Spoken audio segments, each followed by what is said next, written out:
The Foundation patrol boat, designated Whiskey 7, cut through the black water at 15 knots, leaving a wake that barely disturbed the oily surface.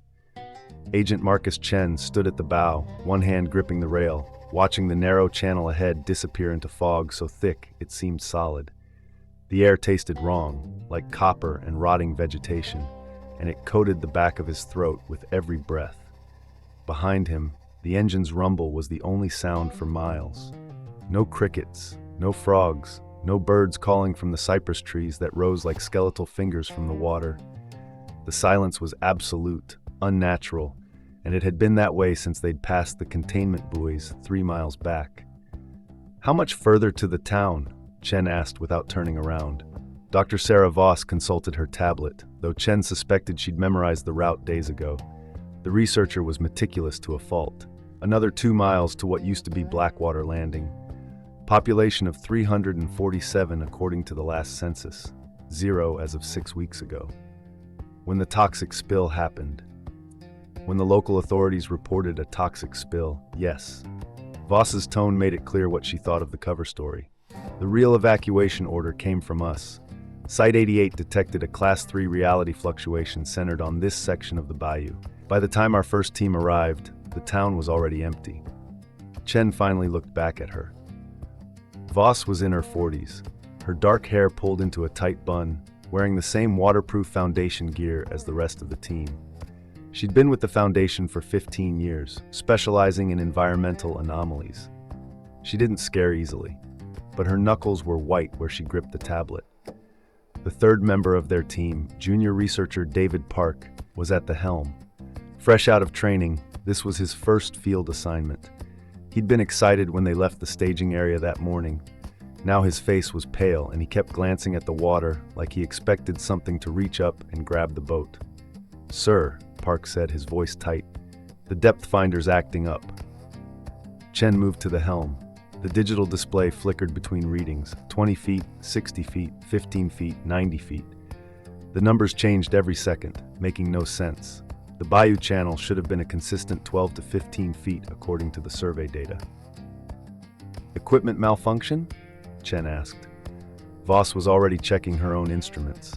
"GPS is solid, radio's working, just the depth finder. Could be interference from the anomaly," Chen said, though he didn't like it. They were supposed to be outside the primary effect zone still. The reality fluctuations had been centered on the town itself, not the approach channel. Park reduced speed to 10 knots. The engine note changed, became deeper, and somehow the silence around them seemed to press closer. Chen realized he'd been unconsciously raising his voice, as if to fill the void. They continued forward. The channel narrowed, forcing Park to slow further. Cypress trees crowded both banks, their roots creating dark caves at the waterline. Spanish moss hung from every branch in thick curtains, swaying slightly despite the complete absence of wind. Chen had grown up in Louisiana. He knew Spanish moss, had seen it his entire childhood. But this looked different. The strands were too uniform, too straight, and the color was wrong. Not the usual gray-green, but something closer to ash blonde, like human hair left to bleach in the sun. He raised his binoculars, focusing on the nearest tree. The moss hung in clumps, and each strand was indeed hair-straight, without the usual curling or branching structure. Where it draped over the lower branches, it almost looked styled arranged. "Voss," he said quietly. "The moss." She was already looking. Through his peripheral vision, Chen saw her reach for the sample kit, then hesitate. The collection protocol would require them to stop the boat, get close to the trees. Neither of them suggested it. "Documenting," Voss said instead, raising her camera. The shutter sound was obscenely loud in the silence. They rounded a bend, and the first house came into view. It had been built on stilts, typical for the area, rising 8 feet above the normal waterline. But the water had risen. It lapped at the porch, just inches below the main floor. The structure was old, probably pre-war, and it had clearly been abandoned long before the Foundation's evacuation order. The wood was black with rot and slime, and every surface was covered in a thick coating of something that glistened wetly in the diffuse light filtering through the fog. "Stop the boat," Chen ordered. Park brought them to idle. The engine's rumble dropped to a burble, and the silence rushed in to fill the space. Chen could hear his own heartbeat, could hear Voss breathing beside him. The house was wrong in ways that went beyond simple decay. The windows were intact but covered in condensation from the inside, as if something warm and breathing occupied the interior. The door hung open, revealing darkness beyond, and the slime that covered everything seemed to pulse slightly, like the house itself was sweating. Water level, Voss said, consulting her tablet. According to the survey data, that house should be 15 feet above the waterline. The bayou's risen at least 7 feet. In 6 weeks? Park asked. What about rain, flooding? Weather data shows below average rainfall for the region. The water shouldn't have risen at all. Voss was taking readings, her instruments painting the air with laser light. And it's still rising. I'm detecting an increase of approximately 2 inches per hour. Chen did the math. In another 4 hours, the house would be completely submerged. In a day, the water would be high enough to reach the lower branches of the cypress trees. Where's it coming from? He asked. Unknown. The bayou has to be draining from somewhere. There's no natural water source large enough to account for this volume, and the outlet to the main river is still flowing normally. Voss's voice had taken on the clinical tone she used when something truly disturbed her. The water is appearing from nowhere. A soft splash echoed across the water. Chen spun, hand going to the pistol at his hip. 50 yards ahead, ripples spread across the black surface. Something had broken the water and submerged again. Did you see it? Park whispered. No, you? Just the ripples. They waited, weapons drawn, watching the water. Nothing surfaced. The ripples faded, and the bayou returned to its mirror-smooth state. Chen could see their boat reflected perfectly in the black water, as if they floated above an abyss. Continue forward, he said finally. 5 knots. Keep your eyes open. They moved deeper into the bayou. More houses appeared, all in similar states of decay, all nearly submerged. Some had collapsed entirely, their remains jutting from the water like broken teeth. Others leaned at impossible angles, defying gravity. And everywhere, the Spanish moss hung like hair. Chen couldn't stop looking at it. Some of the clumps were long and straight, others short and curly. Different colors too, blonde, brown, red, even silver gray. It was too varied, too perfectly arranged, like a collection. The previous team, Chen said, the one that confirmed the evacuation, did they report these conditions? Voss checked her files. They conducted an aerial survey only, helicopter overflight at 500 feet. They reported heavy fog and confirmed the absence of human life, but no ground-level observations. Why no ground team? Budget constraints, apparently. Site 88 was dealing with 3 other containment situations. They classified this as low-priority environmental anomaly, established a quarantine perimeter, and scheduled a full investigation for, she paused, today. So they were the full investigation. First boots on the ground, since whatever happened here had happened. Chen felt the weight of that responsibility settle across his shoulders. The channel widened into what must have once been the main waterway through Blackwater Landing. Buildings lined both sides, a general store, a church with a collapsed steeple, a bar with a faded Budweiser sign. All submerged to their roof lines, all coated in that glistening slime. And floating among them, dozens of logs.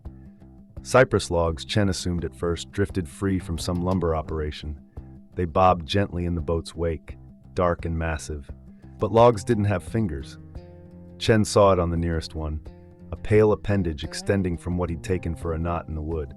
5 fingers, bloated and waterlogged, but unmistakably human. As he watched, the log rotated slightly in the current, and he saw a face, or what had been a face. The features were distorted, stretched, the skin gray and slick. The eyes were open, milky white, staring at nothing. But it wasn't dead. The chest rose and fell slowly, water streaming from the mouth with each breath. The mouth opened, closed, opened again, as if trying to speak. Jesus Christ, Park said, and the engine sputtered. Don't stop, Chen ordered. Whatever you do, keep the engine running. But Park was frozen, staring at the things in the water. Because now that Chen knew what to look for, he could see them everywhere. Dozens of bodies, floating face up, their limbs fused to their torsos, their skin grown over with something that looked like bark. They'd become part of the bayou, transformed into something between human and driftwood, and they were all breathing. Park! Chen grabbed the younger man's shoulder. The engine! Park snapped out of it, hand going back to the throttle. But the damage was done. The engine coughed, stuttered, and died. In the sudden silence, Chen heard the water moving. Not waves, not current, but deliberate movement. The transformed bodies were turning, orienting on the boat, those milky eyes all focusing on one point. "Restart it," Voss said, her voice steady despite the fear Chen could see in her eyes. "Now." Park twisted the key. The starter motor whined, but the engine didn't catch. He tried again. Nothing. The bodies were drifting closer. Chen could see them moving beneath the surface now, using vestigial limbs to propel themselves through the water. Their mouths opened and closed in unison, and a sound emerged, wet, gurgling, almost like words. "Come down," they seemed to say. "Come down into the water." "Voss," Chen said, drawing his pistol. "Tell me you have a theory." "The reality fluctuation," she said, already working on her tablet. "It's not just environmental, it's transformative. The water is the vector. Anyone who enters the water becomes part of the Bayou ecosystem. The town didn't evacuate. They're all still here. 347 people, all transformed into those things." Park was still trying to start the engine, tears streaming down his face. "It's flooded," he said. "The carburetor's flooded. I need a minute to clear it." They didn't have a minute. The nearest body was 10 feet away, its arms, what remained of them, reaching toward the boat. Chen could see where the wood grain of its transformed flesh merged with actual cypress bark, creating something that was neither human nor tree, but horrifically both. He aimed his pistol at the thing's head and fired. The gunshot was deafening in the enclosed space of the bayou. The bullet struck true, punching through the creature's skull, and it stopped moving. For about 3 seconds. Then the hole closed. The flesh, or wood, or whatever it was, simply grew back together like water filling a void. The milky eyes refocused on Chen, and the mouth opened wider. "Conventional weapons ineffective," Voss noted, still documenting. Chen wanted to yell at her to do something more useful, but he knew this was how she processed fear. She cataloged, she recorded, she made sense of chaos through data. "Fire," Chen said. "The sample kit. You have a lighter?" "Bayou water won't burn, too much moisture." "Not the water, them." Voss understood. She dug through the kit, came up with a small butane torch used for sealing sample containers. It wasn't much, but it was something. The creature reached the boat, its fingers, grotesque and elongated, more like roots than human digits, wrapped around the gunwale. The boat listed slightly to one side. Chen pressed the torch to the thing's hand and triggered the flame. The reaction was immediate and horrifying. The creature's mouth opened in a silent scream, and it released the boat, sinking back into the water. But where the flame had touched, the flesh was already regenerating, the char fading back to gray-green bark. "They heal too fast," Voss said. More were coming. Chen could see them converging from all directions, drawn by the boat's presence. The water around them churned with transformed bodies, all reaching upward with desperate, wooden hands. And then Park got the engine started. The motor roared to life, and the boat lurched forward. The creature that had been climbing aboard fell back into the water with a splash. Park gunned the throttle, and they accelerated through the mass of bodies, the hull striking several with hollow thuds. "Where are we going?" Park shouted over the engine noise. "Good question." Chen looked around, trying to orient himself. The town was a maze of submerged buildings and narrow channels. The fog had grown thicker, reducing visibility to maybe 30 yards, and the water was still rising. He could see it creeping up the sides of buildings, inch by inch, relentless. "The church," Voss said, pointing to their left. "The steeples collapsed, but the main structure looks intact. We can get above the waterline, regroup." Chen nodded. It was as good a plan as any. Park brought them around, threading between submerged houses. The transformed townspeople followed, their bodies creating a wake as they swam in pursuit. They were slow but persistent. The church loomed out of the fog. It was larger than the other buildings, built of brick rather than wood. The front doors were 10 feet above the current waterline, accessible by a set of stone steps that disappeared into the black water. The steeple had indeed collapsed, leaving a ragged hole in the roof, but the structure appeared sound. Park brought them alongside the steps. Chen jumped out first, securing the boat to an iron railing. Voss followed, clutching her equipment. Park killed the engine and scrambled after them. They climbed the steps, water dripping from their boots. Behind them, the transformed townspeople reached the church and began to climb. But their movements were clumsy, their fused limbs making it difficult to navigate the steps. It bought them time. The church doors were locked. Chen shot out the mechanism and kicked them open. Inside, the air was thick and musty, but blessedly dry. Rows of pews stretched toward an altar, and weak light filtered through stained glass windows depicting scenes from the Bible. The flood waters hadn't reached here yet, but Chen could see the waterline on the walls, dark stains showing where previous floods had risen, and those stains were much lower than the current water level outside. "Barricade the door," Chen ordered. Park and Voss began dragging pews into position while Chen explored the interior. The church was old, probably 100 years or more. The wood was solid oak, the construction quality that didn't exist anymore. It had survived hurricanes, floods, generations of worshippers, but it wouldn't survive this. Not if the water kept rising. He found a stairway leading to the choir loft and climbed it. From the higher vantage point, he could see out over the bayou through a broken window. The fog was clearing slightly, and what he saw made his blood run cold. The entire town was submerged. Every building, every street, all under several feet of black water. And the water was rising faster now. He could actually see it climbing the church walls, inch by inch, faster than before. But more disturbing was what lay beyond the town.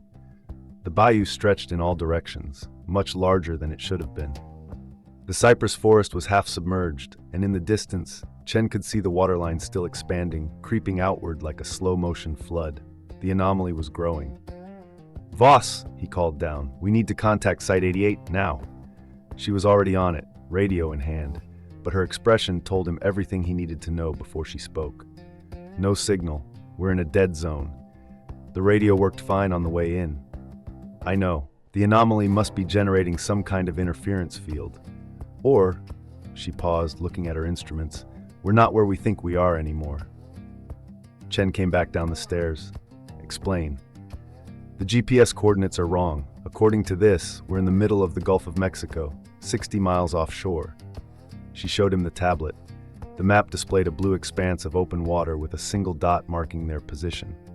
"The reality fluctuation isn't just transforming matter. It's creating space where none should exist. The bayou is expanding, and it's taking us with it." A crash from the front of the church. The transformed townspeople had reached the doors and were pressing against the barricade. The pews shifted, groaning under the pressure. "How long until we're completely cut off from normal reality?" Chen asked. Voss consulted her readings. "At the current rate of expansion, approximately 4 hours. After that, this entire region will exist in its own pocket dimension. We'll be trapped inside with no way to signal for help." "And the water level? We'll submerge this building completely in approximately 2 hours." So they had 2 hours to figure out a solution, or they'd be forced into the water. And based on what they'd seen, anyone who entered the water became one of those things. Transformed, absorbed into the anomaly's ecosystem. Chen's mind raced through possibilities. They could try to reach the boat, make a run for the perimeter. But the transformed townspeople were between them and the exit, and the engine had already failed once. They could try to wait it out, hope that Site 88 noticed their absence and sent a rescue team. But by then, the pocket dimension would be sealed, unreachable. Or they could do what Foundation personnel were trained to do: understand the anomaly, find its weakness, and neutralize it. "The water," Chen said. "Where's the center point? Where did this start?" Voss pulled up her survey data. The initial reality fluctuation was detected here. She indicated a point on the map, maybe half a mile from their current position. The old town hall. It was the largest building in Blackwater Landing. "Is it still above water?" "Partially. The second floor should be accessible." Another crash. The barricade was failing. Through the gaps between pews, Chen could see pale hands reaching through, grasping. The transformed townspeople pushed harder, and the doors began to splinter. "We need to move," Chen said. "Park, get the emergency kit from the boat. Voss, grab what you need. We're going to the town hall." They scrambled, gathering supplies. Chen helped Park reinforce the barricade with more pews, buying them a few more minutes. Then they retreated to the back of the church, where a small door led to what had probably been the pastor's office. The office was sparse: a desk, some filing cabinets, a window overlooking the rear of the building, and crucially, a fire escape. The metal ladder was rusted but intact, leading down to the water. "You're joking," Park said, looking at the black surface below. "We don't have a choice. The boat won't make it through the crowd at the front. We go down the ladder, swim to the next building, roof hop until we reach the town hall." "You said anyone who enters the water transforms." "I said anyone who enters the water becomes part of the Bayou ecosystem," Voss corrected. But the transformation we observed appeared to be a slow process. The bodies had been in the water for weeks. Brief contact might be survivable. Might be? I'm open to alternative suggestions. Park looked back toward the front of the church, where the sounds of splintering wood were growing louder. He swallowed hard. Okay, we swim." Chen opened the window and tested the ladder. It held his weight. "Move fast. Don't stop. Don't let the water get in your mouth. We're looking for the town hall. 2-story brick building, should have a cupola on top. Voss, you navigate." She nodded, already sealing her tablet in a waterproof case. Chen went first, climbing down the ladder. The metal was slick with slime, and he had to grip carefully to avoid falling. Below him, the water waited, black and still. He could see his reflection in it, distorted and strange. At the bottom rung, he paused. The water was maybe 2 feet below. He'd have to drop into it, then swim immediately to the nearest building. A house about 20 yards away, its roof just above the waterline. Behind him, he heard the church doors finally give way. The transformed townspeople flooded into the building, their wet, gurgling voices echoing off the walls. No more time. Chen dropped into the water. The cold hit him first, shocking despite the warm Louisiana air. Then the texture. It wasn't like normal water. It was thick, viscous, clinging to his skin like oil. He could feel it trying to penetrate, to seep into his pores, and he thrashed frantically toward the house. His boots found purchase on a submerged windowsill. He pulled himself up, out of the water, onto the slick shingles of the roof. His skin burned where the water had touched, and he could see the flesh already starting to change, a faint gray tinge, a roughness like bark. Voss landed beside him, gasping. Park came last, and together they climbed to the peak of the roof. Chen examined his hands in the dim light. The transformation was spreading slowly, the gray tinge creeping up his wrists. He could feel it too, a numbness like his flesh was hardening. "How long?" he asked Voss. She checked her own hands, which showed similar signs. "Unknown. Hours, maybe. If we can get out of the pocket dimension before the transformation completes, Site 88's medical team might be able to reverse it. If. Everything was if now. "Where's the town hall?" Chen asked. Voss oriented herself, pointing northwest.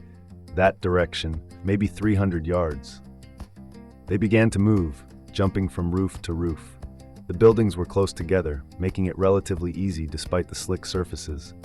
But the water was rising faster now, and several roofs disappeared beneath the black surface even as they watched. Chen's hands were growing number. He fumbled while grabbing a chimney, nearly fell, caught himself at the last moment. The transformation was accelerating. The water exposure had triggered something, started a process that was feeding on itself. They reached a gap too wide to jump, maybe 15 feet of open water between buildings. In the water, Chen could see the transformed townspeople swimming below, their pale forms gliding through the darkness like sharks. "We have to swim again," Voss said. "I can't," Park said. His hands were almost completely gray now, the fingers starting to fuse together. "I can't swim like this." Chen looked at his own hands. The transformation had progressed further than he'd realized. His fingers were stiff, barely responding to his commands. Another swim would finish the process. They'd end up like the townspeople, floating in the water, neither dead nor alive, just part of the bayou's new ecosystem. "There," Voss said, pointing to a partially submerged power line. It stretched across the gap, sagging low over the water but still intact. "We can cross on that." It was insane. The cable was slick, barely 3 inches in diameter, swaying in the non-existent wind. But it was their only option. Chen went first, his stiff hands making it nearly impossible to grip the cable. He inched across, trying not to look down at the water, at the faces looking up at him with those milky eyes. Halfway across, his foot slipped. He dangled by his hands, legs kicking over empty air, and felt the cable start to give way. Then Voss was there, somehow helping him regain his footing. Together they made it across. Park followed, moving with the desperate speed of pure terror. The town hall rose before them, larger than the other buildings. The first floor was completely submerged, but the second floor windows were still above the waterline. The cupola on top leaned at a drunken angle, but it was intact. They climbed through a broken window into what had been the mayor's office. The room was a wreck, furniture overturned, papers scattered everywhere, water damage creeping up the walls. But it was dry, and it was above the current waterline, and in the center of the room, they found what they were looking for. It was a well, an old one, hand-dug, lined with stone. It shouldn't have been here, inside a building, but reality had stopped making sense miles ago. The well was filled with water, the same black, oily water that covered the bayou. But this water was moving, flowing upward, defying gravity. A column of liquid rising from the depths, spreading out across the floor, seeping through the floorboards to the level below. This was the source, the point where the anomaly had begun. Voss approached it carefully, her instruments scanning. "Incredible," she whispered. "It's a spontaneous spring, but the water isn't coming from any natural aquifer. It's being generated by a localized reality break. Space is folding in on itself, creating an infinite loop. The water flows up from the well, floods the bayou, drains back down somewhere, and returns to the well. A perfect cycle." "How do we stop it?" Chen asked. "We don't. We can't. This is a Class 4 reality anchor now. It's rewriting the laws of physics in an expanding radius. In a few hours it'll be permanent, unbreakable." Chen looked at his hands. They were almost completely transformed now, more bark than flesh. He could barely feel them anymore. Park was in worse shape. The younger man had sat down against the wall, his body already beginning to stiffen, the transformation spreading to his torso. "There has to be a way," Chen said. Voss was silent, studying her instruments. Then her eyes widened. "There might be. The cycle is perfect, self-sustaining, but every cycle has a key point, a moment where the loop completes. If we could disrupt that moment, the water would stop flowing. Theoretically, but the disruption would have to be significant. We'd need to introduce a foreign element into the system, something that doesn't belong, that the anomaly can't absorb or transform." Chen's mind raced. Everything they'd brought was organic or metal, materials the bayou had already proven it could assimilate. The transformed townspeople were living proof of that. But there had to be something, some material or substance, that the anomaly couldn't process. Then he remembered. The stained glass in the church, the windows depicting biblical scenes. Glass was silica, sand transformed by heat. Inorganic, crystalline, fundamentally different from the organic materials the bayou consumed. "I need to go back," Chen said. "Back where?" "The church, the stained glass windows. If we can break one free, throw it into the well." "You'll never make it," Voss said quietly. "Look at yourself." Chen did. His entire body was transforming now. The gray bark-like texture covered his arms, his chest, creeping up his neck. His legs were stiffening, making movement difficult. He had maybe 30 minutes before the transformation was complete. Not enough time to reach the church and return, but enough time to reach the church. "You have to finish it," Chen told Voss. "I'll get the glass. You throw it in the well when I bring it back." "Chen, that's an order, Doctor." He turned and walked out of the room before she could argue. His legs moved stiffly like wooden posts, but they still moved. He climbed back out the window, onto the roof, and began the journey back to the church. The water had risen further. Many of the roofs he'd crossed before were now submerged. He had to swim several times, each immersion accelerating the transformation. By the time he reached the church, he could barely move. His body was almost entirely wood now, his flesh replaced by bark, his blood by sap. The transformed townspeople were waiting for him. They surrounded the church, their bodies floating in the water, their milky eyes watching. But they didn't attack. Instead, they simply waited, as if recognizing him as one of their own. Chen pulled himself through a window into the church. The interior was flooded now, water up to the pews. The stained glass windows glowed with colored light, reds and blues and golds depicting Christ's crucifixion, his resurrection, his ascension. Chen chose the largest window, the one showing the ascension. He picked up a piece of broken wood and smashed it. The glass shattered, fragments falling into the water. He grabbed the largest piece, a section showing Christ's face, rendered in blues and whites. The glass cut his hands, but he couldn't feel it anymore. Blood and sap mixed, dripping onto the fragment. He clutched it to his chest and turned back toward the window. The journey back was a blur. He fell into the water and didn't have the strength to climb out. The transformed townspeople surrounded him, their hands supporting him, carrying him through the flooded streets. They seemed to understand what he was trying to do. Or perhaps they simply recognized the glass as something foreign, something that didn't belong. They brought him to the town hall, lifted him through the window. Voss was there, and Park, still conscious despite his advanced transformation. Together they helped Chen to the well. He held the glass fragment over the water, the image of Christ's face reflecting in the black surface. Then he let it drop. The fragment fell, spinning, catching the light. It struck the water and sank immediately, disappearing into the depths. For a moment nothing happened. Then the well began to scream. It wasn't a human sound. It was the sound of reality tearing, of natural laws reasserting themselves, of an impossible thing being forced to acknowledge impossibility. The water in the well churned, boiled, and began to drain. The level dropped rapidly, and with it, the water throughout the bayou began to recede. Chen watched through the window as the floodwaters fell. The houses emerged from the black surface, their rotting walls streaming. The transformed townspeople appeared, lying on the muddy ground, their bodies slowly, painfully reverting to human form. The Spanish moss in the trees turned gray and brittle, falling like hair from a corpse. The anomaly was collapsing. Chen felt it in his own body, the bark receding, the numbness fading, sensation returning to his limbs. It was agony, like being born in reverse, every nerve screaming as flesh remembered how to be flesh instead of wood. He collapsed next to the well, breathing hard. Voss was beside him, and Park beyond her. They were human again. Damaged, traumatized, but human. Through the window, Chen could see the bayou returning to normal. The water level dropped to its natural height. The fog lifted, and in the distance, he heard the first sound he'd heard in hours besides water and screaming. A bird was singing. 6 hours later, the Site-88 containment team arrived. They found the 3 Foundation personnel in the town hall, alive but barely conscious. The transformed townspeople were scattered throughout Blackwater Landing, all reverting to human form, though most didn't survive the process.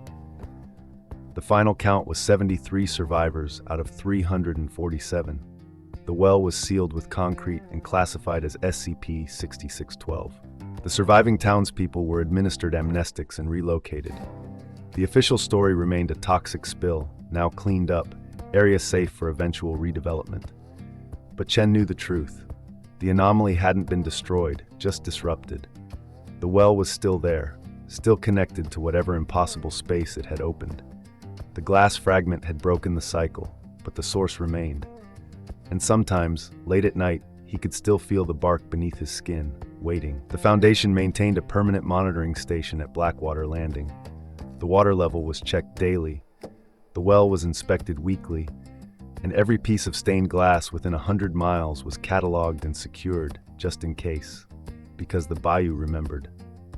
Chen could see it in the way the Spanish moss grew, still too straight, still too much like hair, in the way the water sometimes rose an inch or two for no reason. In the faces of the survivors, who reported dreams of drowning, of transformation, of becoming something other than human. The official report classified SCP-6612 as neutralized. But Chen knew better. The anomaly was contained, yes, sleeping perhaps, but not dead, never dead. The bayou waited, patient and eternal, for the day when the seal would fail, the glass would dissolve, and the water would rise again. And next time, there might not be a church nearby. Next time, the cycle might complete. Chen requested a transfer after his recovery, but it was denied. Site-88 wanted someone with direct experience of SCP-6612 on permanent assignment. So he stayed, watching the water, monitoring the levels, waiting. Always waiting. Because that's what Foundation personnel did. They stood watch over the impossible, the dangerous, the reality-breaking horrors that lurked in forgotten corners of the world. They maintained the seals. They monitored the containment. They kept humanity safe from threats it couldn't imagine. Even when those threats lived in their nightmares. Even when they could still feel the transformation in their bones. Even when they knew with absolute certainty that someday the anomaly would return. The Bayou was patient. The Bayou was eternal. And the Bayou always remembered.